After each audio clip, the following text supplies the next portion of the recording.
ang mabuting balita ng Panginoon. Pinupuri ka namin, Panginoong Jesucristo. Magsiupo na po. Isang magandang araw po sa inyong lahat. Tunay nga po na ang isang Kristiyano ay dapat nagtataglay ng katapangan na nagmumula sa mga salita ng Diyos. Hindi lang basta matapang, hindi lang basta handang sumagupa, kundi dapat ito ay nakabase sa mga aral o salita ng Diyos.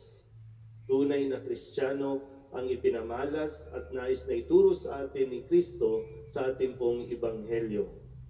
Dahil kung napakinggan natin ng mabuti sa kwento, sabi po ng mga Pariseyo, gusto siyang ipapatay ni Herodes. Ano bang ginagawa o ginawa ni Jesus para ipapatay ni Herodes? Yan sabi naman dito, nagpapagaling siya, nagpapalayas ng demonyo, pero kahit na meron ng banta sa kanyang buhay, sa kabila ng mga kabutihan na kanyang ginagawa, tuloy pa rin siya.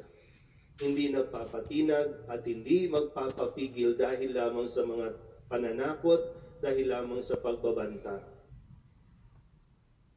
Minsan sa termino natin ngayon, yung kahit na i-bash ka, basta't alam mo na ito ang tama, mabuti, at ayon sa Diyos, hindi ka patitinag.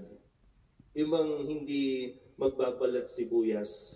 Dahil totoo naman, hindi lahat ma-appreciate ang ginagawa mo. Kaya nga, kahit maganda ang ginagawa mo, mayroong sasabihin sa iyo. Kahit maganda ang ginagawa mo, mayroong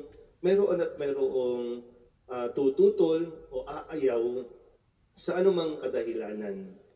Pero dito, sabi ni Kristo, yung tunay na, ito yung katapangan na dapat nating matularan yung tuloy lang. Sabi niya, gagawa ako, tatapusin ko ang aking gawain ngayon.